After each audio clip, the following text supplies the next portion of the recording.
Imagine a place larger than Germany, but with fewer people than San Jose, California. Sounds wild, right?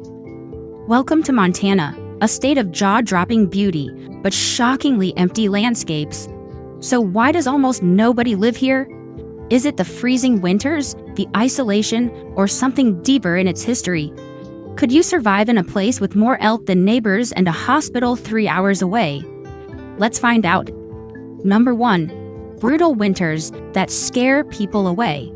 Montana's winters are no joke, unless your idea of fun is waking up to -40 degrees Fahrenheit with snow up to your knees and frozen eyelashes. Yep, temperatures in eastern Montana can plummet as low as -50 degrees Fahrenheit, especially in towns like Glasgow or Havre. And it's not a one-time freak event, it's an annual expectation. For comparison, that's colder than parts of Siberia and Antarctica during their warmer months. Snowfall. Red Lodge averages nearly 200 inches of snow per year. That's over 16 feet, basically stacking 3 NBA players on top of each other and still needing a shovel. Even major cities like Bozeman and Missoula routinely get 80 to 100 inches annually. And don't even get us started on the blizzards. Whiteout so intense, you could lose your car in your own driveway. Now, throw in the wind. Montana is home to some of the windiest spots in the U.S., with gusts hitting 70 miles per hour in places like Livingston. Imagine trying to walk your dog and getting blown into the next town over. Fun? Maybe not. All of this makes everyday life much harder. Heating bills skyrocket. Montanans pay an average of $2,500 to $3,000 each winter to keep warm. Roads become icy obstacle courses and power outages, not rare. So while Montana may look like a snowy paradise in pictures, living through one of its legendary winters takes grit, snow tires, thermal underwear, and a deep appreciation for frostbite. No wonder so many folks say, beautiful place to visit, but I'm not living there. Number 2. Geographic isolation. Montana is huge. We're talking 147,000 square miles of wide-open nothingness, making it the 4th largest state in the U.S. But here's the twist. Only about 1.1 million people live here. That's fewer people than you'll find in Dallas, Texas. In fact, Montana's population density is just 7.6 people per square mile. Compare that to New Jersey's 1,200 people per square mile, and you'll see why Montanans have more deer than neighbors. Now, imagine needing to drive hours just to get groceries or visit a decent hospital. Take the town of Glasgow, Montana, for example. It's so remote that National Geographic dubbed it the most isolated town in the contiguous United States. The nearest city, with a population over 75,000, a casual 4.5-hour drive away. That's like living in Los Angeles but driving to Las Vegas just to get to Costco. And don't expect fancy public transport out here. Buses, trains, and subways are a big city luxury. In Montana, your car is your lifeline. If you don't own one, you're stuck. And if it breaks down on a rural highway in winter, good luck, because help could be hours away. Cell service? Spotty at best in the mountains and valleys. Air travel doesn't make things easier. Montana has only 7 commercial airports, and only Billings and Bozeman offer regular flights with multiple connections. Even those can cost you an arm and a leg. A round-trip flight from Bozeman to New York can easily hit $600 or more. So, while Montana's isolation creates serene landscapes and peaceful living, it also means sacrificing convenience, accessibility, and connectivity. For many people, that trade-off is just too much. Living here can feel like choosing to be off-grid, even if you didn't mean to be. Number 3. Limited economic opportunities. Montana may be rich in natural beauty, but when it comes to economic opportunities, things get a little sparse.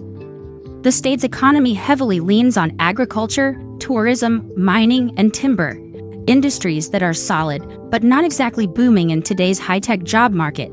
In fact, Montana ranks in the bottom third of U.S. states for total GDP, contributing just around $64 billion in 2023. For comparison, that's less than 1% of the national GDP, and smaller than what Starbucks made globally last year. Let's talk jobs.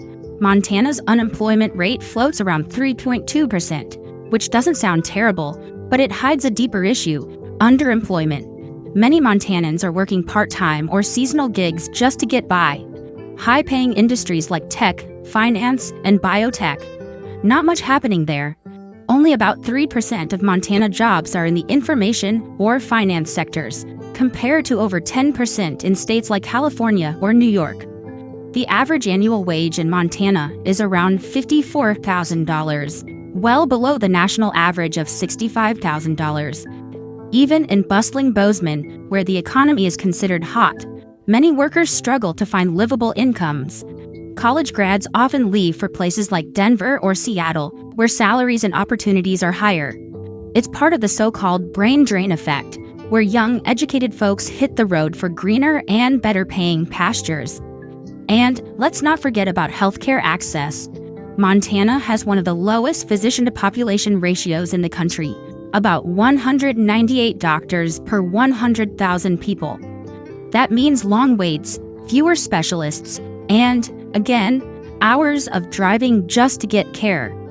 So unless you're a rancher, park ranger, or remote worker with a stable income, making a solid living in Montana can be tough. The land might be wide open, but for many, the opportunities feel painfully limited. Number 4. High cost of living. Here's something that surprises a lot of people.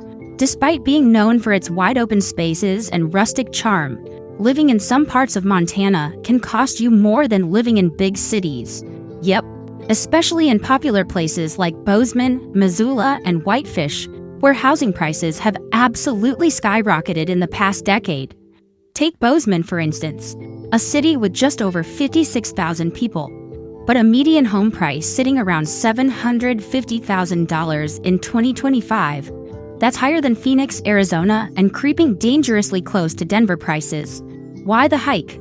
Blame it on a wave of out-of-state buyers.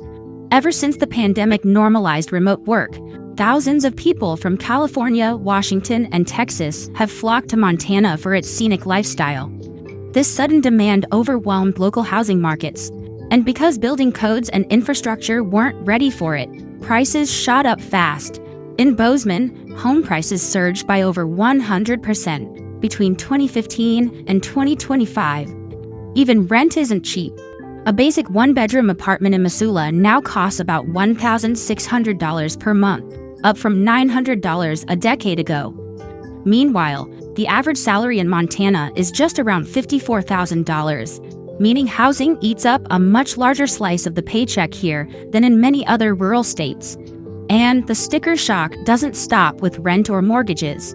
Grocery prices in Montana are nearly 10% above the national average, thanks to the state's geographic isolation and limited supply chains, gas, utilities, and even internet. Yup, all a bit pricier than you'd expect in a state with more cattle than people. So while Montana may seem like a low-cost rural retreat, that dream can come with a hefty price tag. For locals, many of whom earn modest incomes, the rising cost of living is making it nearly impossible to stay put. Number 5. Young people are leaving and not coming back. Let's talk about the Montana Exit Plan, a quiet but steady trend that's reshaping the state's future. For years, young people have been packing their bags and heading out of Montana after high school or college, and most of them aren't coming back. It's what demographers call youth out-migration, and in Montana, it's reaching a critical point.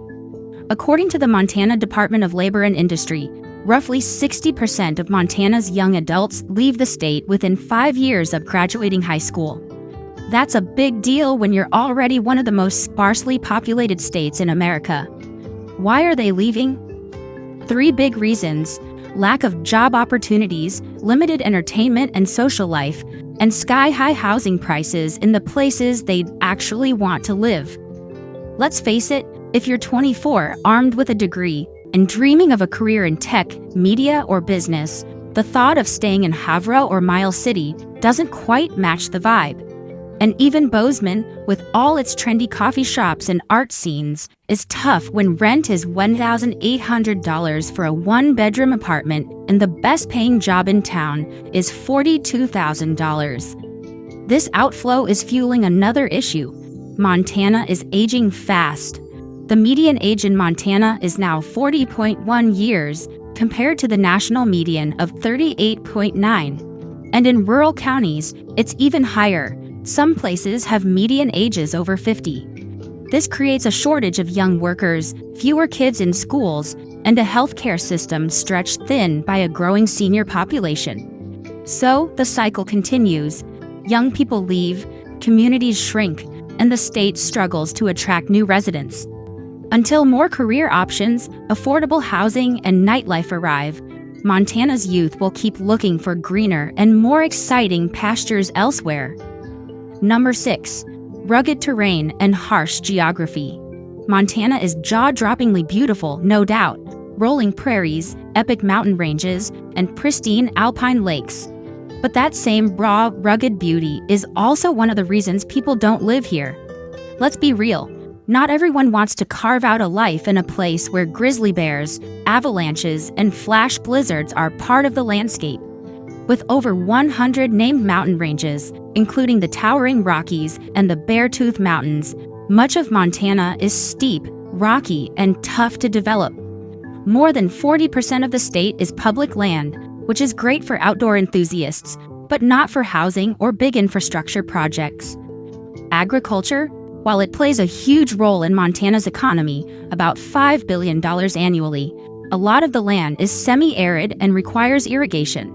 Eastern Montana, especially, is prone to long droughts, tough soil, and winds so intense they can knock over fences. And farming here isn't just hard, it's expensive. Water rights, expensive equipment, and long distances to markets make it tough to turn a profit unless you've got major capital behind you.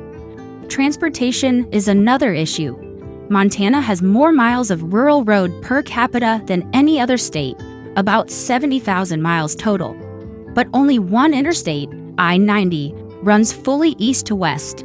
That means if you live off the main corridor, you're likely relying on unpaved roads that can become impassable during snowstorms or spring thaws. It's not uncommon for small towns to get cut off entirely during rough weather. And if you're a city person, you might miss the basics, like Uber, shopping malls, or even fast food.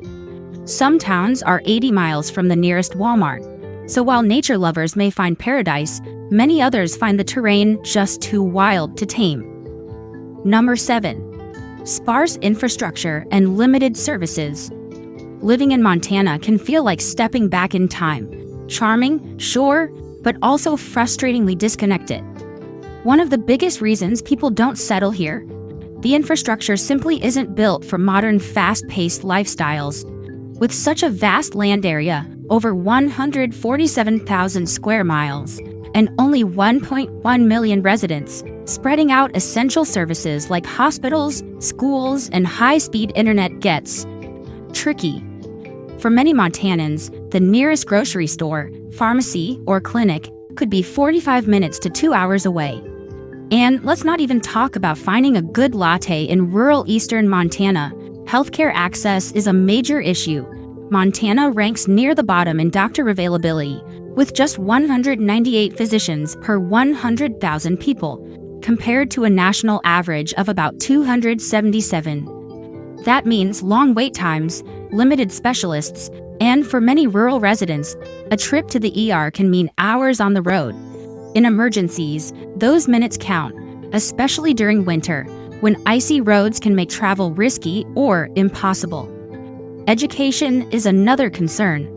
While Montana is home to respected universities like the University of Montana and Montana State, many rural areas struggle to staff K-12 schools. Small towns may only have one school for all grades. And with teacher shortages hitting hard, some districts are moving to 4-day school weeks just to cope. Then there's internet access.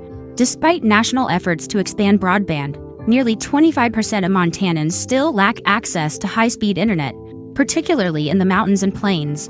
For remote workers, students, or anyone trying to stream Netflix, it's a deal breaker. Even basic infrastructure like paved roads, public transportation, and water lines can be limited or outdated. So while Montana is overflowing with natural charm, The lack of modern amenities makes day-to-day living inconvenient and, for many, simply not sustainable. Number 8. Historical settlement patterns that shaped a sparse and empty state. To understand why Montana feels so empty today, you've got to rewind back to the 1800s when the state was first being settled. Unlike the tightly packed cities of the East Coast, Montana's development was shaped by wide-open land grants, mining booms, and the Homestead Act of 1862, which encouraged Americans to claim vast chunks of land, up to 160 acres per family, as long as they worked it. This policy scattered settlers across the state, creating isolated branches and tiny frontier towns rather than dense urban hubs. The result? A population pattern that's still incredibly spread out more than 150 years later. Today, Montana has only one city with over 100,000 residents, Billings. Even the state capital, Helena, has just about 33,000 people. By comparison, Vermont's capital, Montpelier, is the smallest in the U.S., and Helena is only a notch above it. Towns in eastern Montana, like Jordan or Broadus, might have fewer than 500 residents. That's not a neighborhood, it's a long weekend Airbnb guest list, and many of those little towns haven't grown. They've shrunk. After the Dust Bowl, mechanization of farming, and changes in rail transport, a lot of small communities lost relevance and jobs. Between 1920 and today, dozens of once thriving towns became ghost towns, some with crumbling storefronts and population signs stuck at double digits. Railroads used to serve as lifelines, connecting mining and cattle towns to the rest of the country. But as the railroad era faded and highways bypassed many of these communities, the isolation grew.